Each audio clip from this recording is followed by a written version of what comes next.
레위기 말씀을 계속 이렇게 묵상하면서 다른 여러 성경에서보다 특별하게 많이 발견되는 그런 말씀들이 몇몇 가지가 있다고 싶습니다. 뭐 명령이나 규례나 이런 것들도 그렇지만 거룩이란 단어가 압도적으로 많이 나오는 것 같습니다. 거룩이란 우리가 어떻게 새롭게 어떤 결정이나 이런 것들보다 포커스가 하나님께 맞춰집니다. 하나님께서 거룩하시다. 그러니까 하나님께서 거룩하셔서 거룩하신 하나님과 함께한 우리에게 거룩의 모습을 가져라 라고 이렇게 이야기하시는 건데, 그 뜻으로만 보면 하나님으로 인하여서 따로 구별된 이라는 그런 의미이겠습니다. 그러니까 우리의 삶에서 하나님께서 하시는 여러 일들을 닮아가고 하나님이 보여주시는 여러 특성과 성품과 그분의 약속을 닮아가는 것, 그런 거룩이라는 단어에 맞춰서 우리에게 하나님께서 우리에게 명하신 예배, 우리에게 명하신 불, 우리에게 하나님께서 명령하신 먹거리, 이런 이야기로 계속 이야기하셔서 거룩이라는 단어 자체가 우리의 시선을, 삶의 관점을 확 바꿔버려요. 하나님께서는 어떤 분이신가?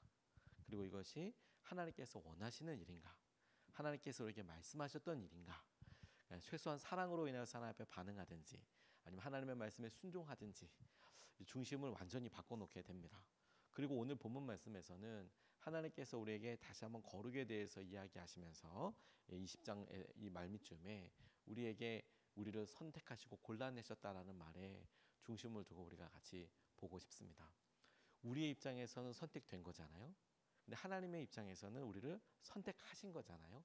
골라내신 거잖아요.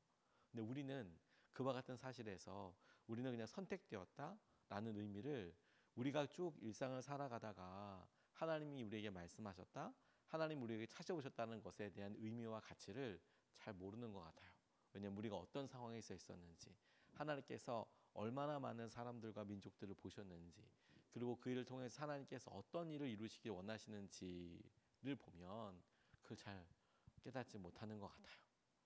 하나님이 엄청난 계획과 목적을 가지고 하나님께서 은혜를 내리기 위해서 둘러보신 것 아니겠습니까?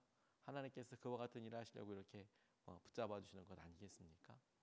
이런 표현이 조금 격이 안 맞기는 하지만, 우리가 동물을 많이 사랑해서 어떤 동물을 입양하려고만 해도 그런 여러 예쁜 애들에게 보면서 고르고 선택하고 집으로 데려올 수 있겠지요. 그 정도만 생각해도 그냥 여러 일들보다 내가 어떻게 이 아이를 만나게 됐는지, 이 녀석을 어떻게 내가 보게 됐는지, 내게 어떤지, 집에 이미 모든 것을 다 마련해 놓고도 그런 고민을 하는 것과는 비교도 안 될 만큼 우리는 알건 모르건 하나님께서 당신의 위대하신 계획, 온 인류를 구원하시기 위한 구속한다고 하는데, 구속의 역사를, 은혜를 이루시기 위하여 한 사람을 선택하시고 한 민족이 되게 하시고 그 민족을 골라서 선택하셨을 때의 계획과 상황을 이스라엘은 잘 모르는 거죠. 어떻게 여기 지금 와 있는지. 그러니까 하나님께서 선택하신 사람, 우리 이것에 대해서 눈이 열리면 하나님이 오늘 우리를 그냥 여기 오게 하신 게 아니고 우리를 부르시고 우리를 향한 계획과 그분의 관점에서 우리를 본다면 오늘 우리가 좌절하고 낙담하고 가만히 앉아 있을 수는 없다라고 싶어요. 그런 관점에서 오늘 본문 말씀에서 우리가 첫 번째로 붙잡고 같이 기도하고 싶은 것은, 오늘 본문 말씀이 독특하게 표현하고 있는 말씀인데, 땅이 토해낸다라는 말을 우리가 좀 같이 붙잡고 묵상해 보고 싶습니다. 레위기에서 특별히 이 구분에서 굉장히 독특하게 이야기하고 있는 것이 무엇이냐면 땅이 토해낸대요. 그리고 그 땅에 토해낸다라는 의미를 오늘 말씀의 문맥으로 볼 때, 말씀을 통해서 볼 때 우리가 생각하는 좀 다른 의미가 되겠다라는 거 싶어요. 무슨 말이냐? 22절에서부터 24절까지 말씀을 보면 이렇게 나와 있습니다. 그러므로 너희는 내가 세운 모든 규례와 내가 명한 모든 법도를 지켜 그대로 하여야 한다. 그래야만 내가 너희를 데리고 들어가서 살게 할 그 땅이 너희를 토해내지 않을 것이다. 너희를 토해내지 않을 것이다. 23절, 너희는 내가 너희 앞에서 쫓아낼 민족의 풍속을 따라서는 안 된다. 그들이 바로 그런 풍속을 따라 살았기 때문에 내가 그들을 싫어하였다. 토해내었다라고, 내가 그들을 토해내었다라고 해도 문맥상으로 크게 다르지 않겠다고 싶습니다. 24절, 내가 전에 너희에게 말하였다. 너희가 그들이 살던 땅을 물려받게 될 것이다. 나는 그 땅을 너희가 가지도록 주겠다. 그 땅은 젖과 꿀이 흐르는 땅이다. 내가 너희를 여러 백성 가운데서 골라낸 주 너희 하나님이다. 젖과 꿀이 흐르는 땅은 하나님께서 말씀하신 토해낼 땅이 어떤지에 대해서 설명하고 있는 그런 말씀이라고 싶습니다. 땅이 토해내다, 땅이 삼킨다라고 생각했을 때 갑자기 지진이 갈려져서 사람들이 그 안에 푹 빠지는 그런 모습을 상상할 수 있잖아요. 근데 땅이 토해낸다라는 것은 도대체 어떻게 이루어지게 된다는 건가 상상하기가 쉽지 않죠. 왜냐하면 실제로 그렇게 되는 게 자연적으로는 없지 않습니까? 그런데 오늘 말씀에서 좌우 문맥을 봐서 이야기하신 것이 무엇이냐면, 먼저 하나님께서 약속하신 땅이 있네요. 그 땅은 젖과 꿀이 흐르는 땅이네요. 그리고 이스라엘 백성들이 들어가게 될 땅이고, 그들이 그 땅에 살고 있었던 사람들로부터 물려받게 될 땅, 이어서 살아서 받게 될 땅입니다.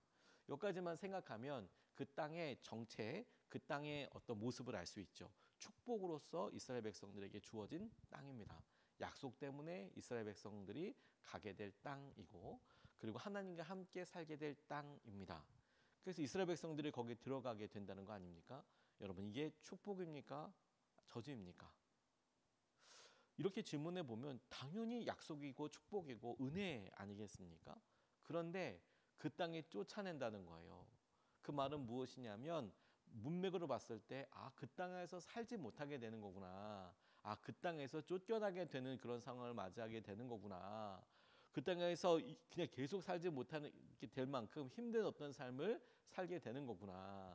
그런데 요즘 이쯤 되면 이것은 축복입니까? 저주입니까? 다시 말해서 하나님께서 축복으로 허락하여 주시고, 하나님께서 오랫동안 약속하시고 계획하셔서 우리에게 주신 것이, 허락하신 것이 분명한데 그 땅이 우리를 토해낸다는 것은 어느 순간에 하나님이 축복으로 주시고 은혜로 주시고 사명으로 주신 것들이 축복으로 은혜로 느껴지는 것이 아니라 우리에게 갈등과 어려움과 아픔으로 우리에게 다가오게 되는 때를 경험하게 된다는 거예요. 그 땅으로 보면 이제 그 땅에 사는 게 너무 힘들고, 그 땅에 쫓아내니까 그곳에서 허락되기로 했던 모든 것들이 우리에게 어려움이 되고 힘든 것이 되는 것이죠. 아담과 하와가 에덴 동산에서 하나님의 말씀을 어겼을 때에 그 땅에서 똑같은 땅인데 엉겅퀴를 내고 노동이 더 늘어나게 되고 힘들게 되는 일을 우리가 떠오르죠. 하나님께서 은혜로 덮어주셨던 일이 어느 순간에 싹 사라져요. 그러니까 그게 힘든 거에 되는 거죠. 그게 심판이고 그게 저주의 핵심 내용이 되는 거예요. 하나님께서 너희들에게 허락하시고 약속하시고 그 땅을 차지하게 하기 위해서 함께 하시며 보여주시고 하셨던 그 땅, 심지어 그 땅에서도 하나님께서 함께 하시겠다고 말씀하셨잖아요. 근데 하나님께서 함께 하고 계시고 하나님께서 축복으로 주셨음에도 불구하고 어느 순간에 그것이 우리 큰 마음의 무게이고 힘들고 어려움으로 다가올 그때를 설명하는 거겠습니다. 그리고 왜 어떻게 그런 일이 이루어지게 되느냐, 그러면서 보여주신 것이 너희들 이 땅에서 살고 있었던 이방 민족들이 어떻게 했는지를 떠올려봐라. 그들의 풍습을 따르지 말아라. 여기에 비밀이 있는 거죠. 그 땅에서 우상 숭배하고 하나님을 따르지 않고 세상의 풍조와 관습을 따라 나아가게 돼서 하나님 보시기에 그들의 죄가 관영했을 때, 넘쳤을 때 하나님께서 마침내 약속하신 대로 이스라엘을 들여보내게 하셨던 것처럼, 그래서 그 일로 인하여서 이스라엘 백성들로 인하여 블레셋 사람들이 떠나게 될 수밖에 없었던 것처럼 하나님께서 너희들에게도 그와 같은 일을 이루실 수 있겠다라는 것을 주목해 보게 되는 거예요. 여러분, 우리가 우리 삶에 혹시라도 마음으로 질문해 봐야 될 것이 축복이에요, 은혜예요, 이게 약속인 줄 믿어요 했던 일들이 어느 순간에 우리에게 큰 기도 제목과 어려움과 낙담의 중심이 될 때에 조심스럽게 질문해 보며 하나님의 마음을 물어야겠다라고 싶어요. 하나님께서 말씀하신 것처럼 내가 혹시 세상의 풍조와 어려움과 혹은 세상의 우상을 따라서 나아가고 싶은 거 아닐까? 나아가고 있는 거 아닌가? 그게 내 슬픔과 기쁨의 기준이 되지 않는가? 그렇게 질문해 보면 하나님께서 우리를 더 정결하게 하시고 더 주님을 닮아갈 수 있도록 이끌어 가시겠다라고 싶어요. 그게 이 본문 말씀에서 우리에게 거룩에 대해서 이야기하시면서 땅에 토해낼 거야. 그러니까 너희들이 어떻게 행동해야 되는지 잘 생각해봐를 통해 우리를 깨닫게 하시는, 도전하시는 그런 말씀이라고 싶어요. 그런 의미에서 자연스럽게 다시 하나님의 은혜를 보게 됩니다. 하나님께서 우리를 선택하셨어요. 이게 두 번째 우리가 좀 기도하고 싶은 거예요. 땅에 토해낸다라고 싶지만 그러면 당장 우리가 어쩌다가 가진 기회인가? 어떻게 오다 보니까 이 땅에서 살고 있는 건가? 우연인가? 우리가 지금 행운인가? 럭키한 건가? 이런 생각을 하기 쉬워요. 우리가 어떻게 돼서. 그런데 여러분, 뭐 어떤 사람들은 그렇게 행운과 럭키한 게 전혀 없지 않지 않습니까? 저는 하다못해 뭐 이렇게 뭐 상품권이나 뭐 어디 경품권 어디 가서 뭐 마지막까지 있으면 경품권 뭐 줘요. 하다못해 여기다가 휴지라도 쌓아놓고 뭐 이렇게 하면 또 그거 얼마라고 또 끝까지 남아 있어서 저거 어때나 보자. 그래서 그 책자 같은 거 끄트머리에 있는 숫자 번호표 소중하게 이렇게 안고 혹시나 집사람 거라도 이렇게 같이 이렇게 보고 눈을 부릅뜨고 이렇게 보지만 저 같은 사람은 휴지 하나 걸리지 않고 각티슈 하나 걸리지 않고 그럴 줄 알았지. 참가에 의를 두는 이런 사람이 어느 날 갑자기 뭐 이렇게 물티슈라도 하나 돼서 와 기쁘다. 선택이 아니라 내가 이렇게 운으로 내가 가진 거야. 하나님이 우리를 그렇게 막 해서 자 둘이 뽑자. 짠 아브라함 이렇게 뽑은 게 아니고 골라서 선택했다라는 의미가 갖고 있는 것은 하나님이 우리가 어쩌다가 이곳에 이 땅에 온 게 아니라 이런 상황이 오게 된 게 아니라 골라서 인도해서 선택해서 오신 거라면 그냥 우리가 그냥 마음의 상태가 어렵더라도 그냥 버리실 거야. 아, 포기하실 거야. 이렇게 생각 안 하게 되겠죠. 26절 말씀입니다. 나 주가 거룩하니 너희도 나에게 거룩한 사람이 되어야 한다. 나는 너희를 뭇 백성 가운데서 골라서 나의 백성이 되게 하겠다. 너희를 골랐고 24절 말씀에도 너희를 골랐다라고 이렇게 표현이 나와 있죠. 너희는 거룩한 사람이 되어야 한다. 나는 너희를 뭇 백성 가운데 골라서 나의 백성이 되게 하겠다. 이렇게 하였다. 이렇게 이야기하고 계십니다. 하나님은 참 거룩하시죠. 하나님의 거룩하심이 우리를 만나게 하셨고 우리를 붙잡아 주셨어요. 그리고 하나님께서 그와 같으시기 때문에 우리에게 거룩한 사람이 되어라 라고 그렇게 말씀하고 계십니다. 하나님께서 우리를 고르셨어요. 100개가 있으면 100개, 1000개가 있으면 1000개, 10,000개가 있으면 10,000개. 하나님의 계획이 하나님의 마음이 우리를 합당하게 보셨다라는 거예요. 그런 마음에 도대체 왜 나를 선택하신 거예요? 왜 나를 고르셨어요? 라고 이야기하는 것은 우리에게는 설명될 수 없는 일이에요. 그래서 그런 설명할 때 어떻게도 설명이 되지 않기 때문에 우리는 참 다른 표현이 없어서 이렇게 설명할 수밖에 없어요. 하나님 우리를 사랑하셨구나. 그 사랑의 이유가 뭐예요? 내가 뭐 날개라도 있는 거예요? 혹은 내가 더 외모가 잘났나요? 예쁜가요? 그렇게는 설명할 수 없어요. 하나님이 보시기에 하나님이 합당하시고 하나님이 우리를 사랑하셨다고 볼 수 없을 만큼 그런 마음으로 우리를 고르셔서 선택하시고 그리고 그분과 특별한 관계를 맺고 계시는 거죠. 그걸 생각해 보면 그 특별한 관계, 하나님이 고르셨고 선택하셨다라는 것을 보면 하나님이 우리에게 너희도 거룩하여야 한다라는 것이 그냥 짐과 의무와 우리가 해야 될 명령으로만 있는 게 아닙니다. 왜냐하면 너희들 내가 거룩하니까 너희들 거룩하라라는 것은 하나님 닮아가라, 나를 따라와라, 나와 함께하자라는 말은 구체적인 행동의 명령을 지칭하는 듯도 싶지만 관계를 말하기도 하거든요. 관계. 제가 아이들 어렸을 때 이렇게 걱정이 되지 않습니까? 근데 먼 길을 갈 때 보면 제가 약간 이제 결벽증 비슷한 게 있어요. 그러니까 염려가 많다고 그래야 되나요? 그래서 이렇게 가는데 저희 딸이 이제 해외 단기 선교를 어린데 초등학교 때 가게 됐어요.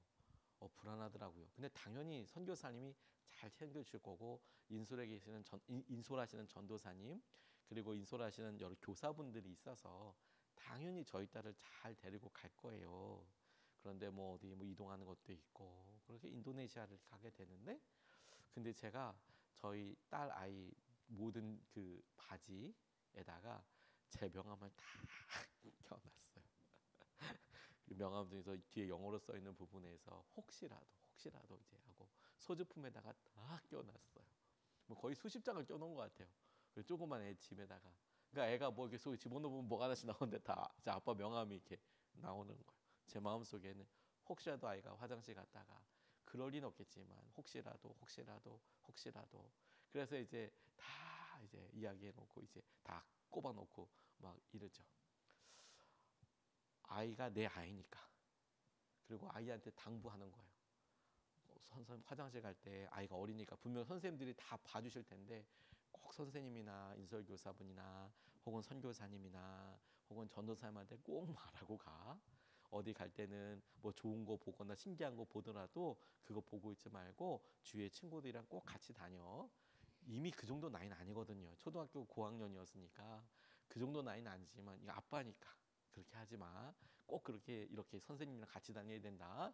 그리고 혹시라도 문제가 있으면 사람들한테 얘기해서 이렇게 이거 명함 보여주면 돼. 뒤편에 영어로 쓰여 있으니까 영어로 이렇게 그 번호가 있으니까 거기다 이제 제 앞에 국제 번호나 이런 것도 이제 적어줘서 전화할 수 있도록 그렇게 해주는 거죠. 왜 그럴까요? 저와의 관계를 나타내는 거죠, 사실. 저와의 관계. 너희들 거룩해라는 것이 마치 우리가 무슨 뭐 어디에 선택되기 위해서 진열대에 있어서 그래서 뭐 조금 더 뽐내고 조금 더 치장하고 이런 느낌이 아니고 하나님께서 내가 너를 선택했어. 너와 나는 특별한 관계야. 그 특별한 관계에서 너희들은 나를 따라와. 너희들은 내게 이렇게 해. 나를 닮아와. 이것은 명령과 규례의 입장에서 생각해 본다면 어떻게? 내가 하나님을 어떻게? 이렇게 생각하지만 관계의 입장에서 생각한다면 너무도 당연한 거죠. 마치 부모가 먼 길에 같이 갈 때 얘야 절대로 아빠로부터 멀어지지 말아라. 아빠한테 말하고 가라. 뭐 선생님한테 그렇게 이야기한 것과 같이 저 여행 다닐 때 꼭 그렇게 하거든요. 아이들한테 아빠 멀리서 떨어지지 마. 너희들 컸어도 아빠가 그런 일에 마음 아프고 싶지 않아. 꼭 같이 다녀. 나를 따라와. 나를 따라와. 전 이거 되게 중요하겠다고 싶어요. 저와 함께 사역했던 한 전도사님이 케냐, 아프리카의 케냐로 선교사로 가게 되시는데 그래서 이제 식구끼리 같이 모여서 제가 식사를 한번 대접한 일이 있었어요. 아우, 참 너무 귀한 길을 가신다고 그래서 이제 식사를 이렇게 대접하는데 그분이 그 사모님이 아들에 대해서 이야기를 하시더라고요. 지금은 아마 되게 컸을 거예요. 근데 그 아들이 너무 이제 참 사랑스러운 아들이었어요. 참 진짜 너무 사랑스러운 아들이었어요. 그래서 엄마한테도 되게 따스하게 얘기하고 첫째가 딸이었는데 둘째가 아들이었는데 오히려 이 아들이 더 엄마한테 아빠한테 살갑게 다가와서 엄마 이래 아빠 이래 엄마 사랑해 아빠 사랑해 이렇게 잘 얘기하는 살랑살랑 마음을 부드럽게 하는 그런 애들이 있잖아요. 그 아들이 그랬던 거예요. 어느 날 이제 엄마랑 이렇게 정답게 얘기하다가 엄마 나는 우리 엄마 아빠가 나의 부모님이어서 엄마 아빠서 너무 좋아요. 너무 고마워요. 그렇게 말해주면 또 얼마나 귀여워요. 아우 나도 네가 내 아들이어서 너무 좋아. 이렇게 막 이렇게 얘기가 됐대요. 근데 이 아이가 갑자기 이렇게 웃으면서 얘기하다가 그런데 내가 엄마 아빠가 입양해 온 아이였으면 더 좋았을 것 같아요. 저 깜짝 놀랐대요. 아니 왜? 왜 현호야? 네가 왜 그렇게 생각해? 엄마 아빠 왜 좋을 때 애가 뭐 갑자기 뭐 엄마 나 엄마 아들 맞아 이렇게 얘기한 게 아니고 사랑한다고 얘기해 놓고서 왜 그래? 그랬더니 이 아이가 전혀 의외의 말을 했어요. 했대요. 그러면 엄마 아빠가 나를 보고 나를 진짜 사랑해서 나를 진짜 예뻐해서 나를 선택한 거일 테니까요. 그러면 더 좋았을 것 같아요.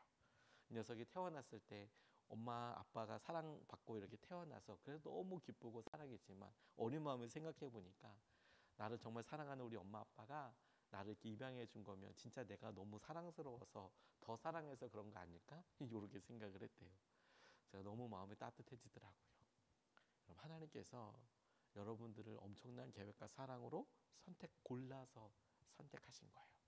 하나님 전지하고 전능하신 그분께서 대충 어쩌다가 뽑기로 그냥 뽑은 게 아니라 계획하시고 선택하시고 목적과 하나님의 은혜로 덮으셔서 많은 과정을 거쳐서 저와 여러분들을 선택하셨어요. 그러니까 하나님께서 저와 여러분들 지키실 거예요. 그러니까 토해낼 거야. 이 땅에 내가 받은 축복이 은혜와 약속이가 아니라 아니 그런 놀라운 은혜를 받은 하나님께서 우리를 지켜주실 거야.